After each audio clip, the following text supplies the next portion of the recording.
All right, guys, the World Series is now set. It'll be the Rays, and after an incredible game last night, the Dodgers. And that all gets underway tomorrow on Fox. Brandon, I'll start with you. What are you looking forward to most here?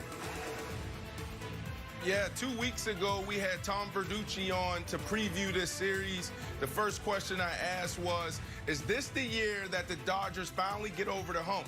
It's been 32 years, 1988 since they won. I think they take this momentum into the World Series and they get the job done. Since the restart, this has been the hottest team. I don't know why they started the series out the way they did, but coming back from a down 3-1, 1-3, unbelievable comeback, and it's going to be a great story. Nice to see a team in L.A. come back from a 3-1 lead instead of blow a 3-1 lead, first of all. Second of all, 5 years in a row, I have bet on the Dodgers to win the World Series. That ticket's going to cash this year, America. And I told you guys last week that Clayton Kershaw starts in the postseason. It's my Lucy and Charlie Brown with the football. I always think this time it's going to be different. Don't do it. Telling you right now, his first World Series start, it's going to be different. He's going to go 7 strong, give up 4 hits, 1 run. Dodgers are going to win. I'm going to cash that check. Dodgers going to win the World Series, Wilds. I'm excited for it. Kershaw's going to be great. Yes.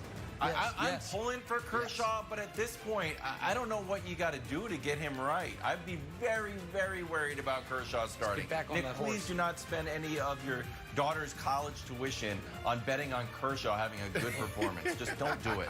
Your sons, don't worry about it, but your daughters definitely don't. All right, again, World Series getting underway tomorrow night on Fox. Back to America's Game of the Week now, Packers in Tampa to face the Bucs. Hey, we wanted vintage Rodgers Brady. Instead, we got an almost unrecognizable version of Aaron Rodgers. 2 interceptions thrown, one of them a pick 6, the other one almost was. Tom Brady was able to move the ball well, and the Bucs scored 38 unanswered points to roll over. 38-10 was your final on that one. Our Monday morning quarterback, Mike Vick, is here.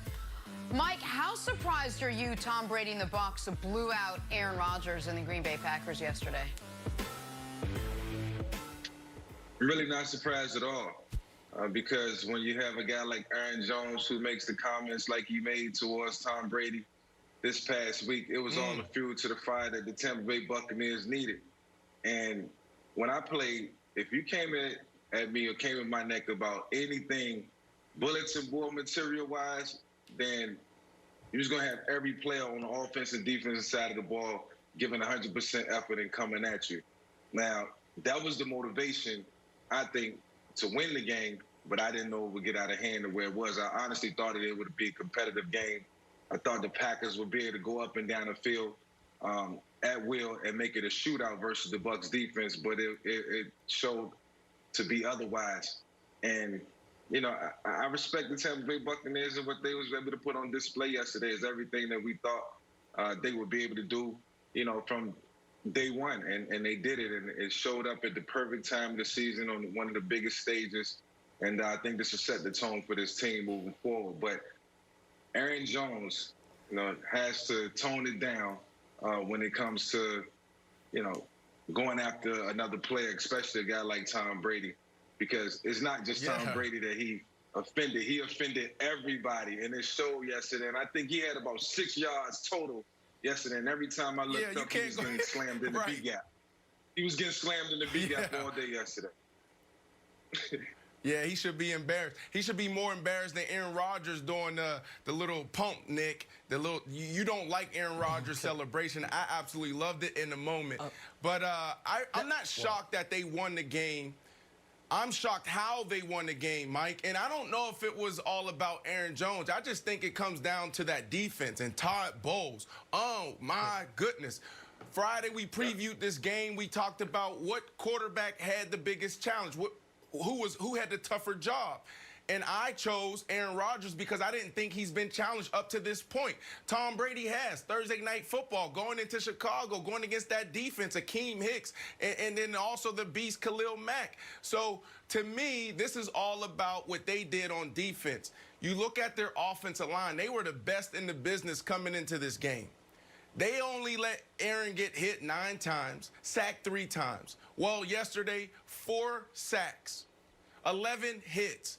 And they also made Aaron Rodgers look like a Burrow, like a rookie. He was confused out there. He didn't know where the blitz was coming from and when. And I think that's what makes Todd Bowles' defense so good, is because everyone gets brainwashed and it's coming from all levels. You see Whitfield coming from the edge. You got the linebackers coming. Are they in the A gap? Are they in the B gap? Are they outside of JPP? And then all of a sudden you see everybody drop back and you see a pick six. You see Aaron Rodgers hold on to the ball, and that's why he went from being hit 9 times in 4 games to 11 times in 1 game, because the brilliance of Todd Bowles in his scheme. And early on in the game, I took a note. I said, you know what? It's going to come down to, Aaron Rodgers really dissecting this, because they were taking advantage of the flat. There was a few crucial 3rd downs where the corner or the linebacker didn't get outside underneath the flat, and he picked them apart, and then they were able to correct it and fix it, and then they blew the top off this game. So Aaron Rodgers, I don't think they were humbled. I just think they're showing themselves against a really good team.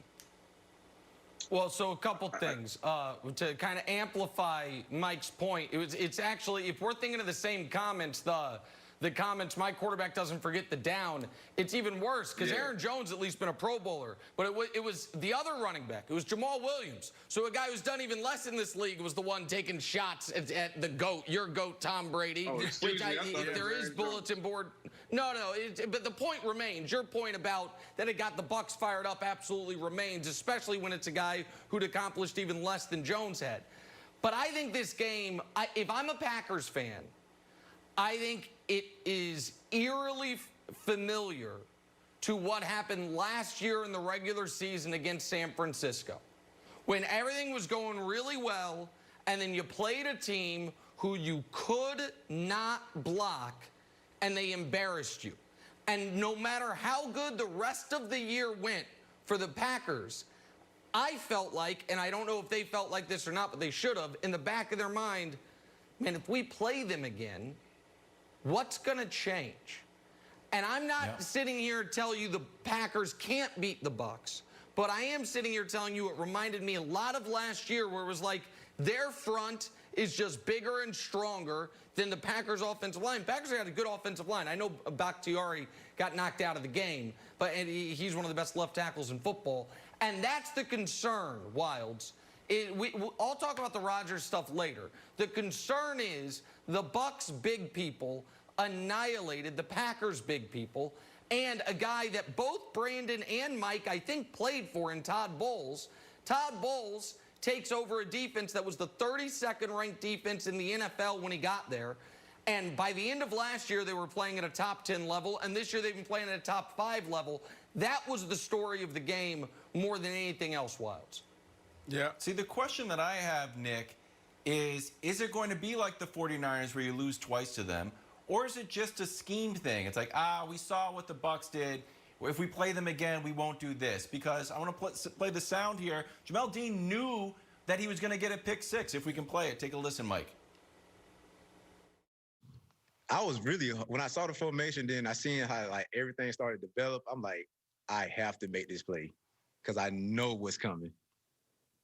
And then once I saw him throw it, I was like, yeah, it's mine. Yeah. So then, Mike, is awesome. that makes it seem like it's not just of physically overpowering them, but it's just like the Bucs outsmarted Matt LaFleur and Aaron Rodgers. Yeah, that was Dean's preparation that put him in that position. You could tell that was basically a mental play that turned into physical. He understood what was coming, and I think on the defensive side of the ball, you have to be able to anticipate as well. But I will say this, just jumping to the offensive side of the ball, you look at the last game that the Tampa Bay Buccaneers played against the Chicago Bears and how Tom Brady got beat up and abused in the pocket. That wasn't the case yesterday. The ball came out quicker. You know, the ball was distributed in different ways, and Tom didn't hold the ball no more than 2.5 seconds if you go back and look at every single play.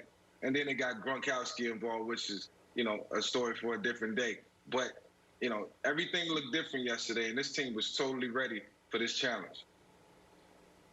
Another thing to quiet. Oh man, there was some good we'll get stuff to that, coming. Brandon.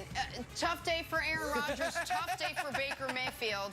But was it bad enough for him to lose his starting job? We'll discuss next. Yes, Jenna, yes.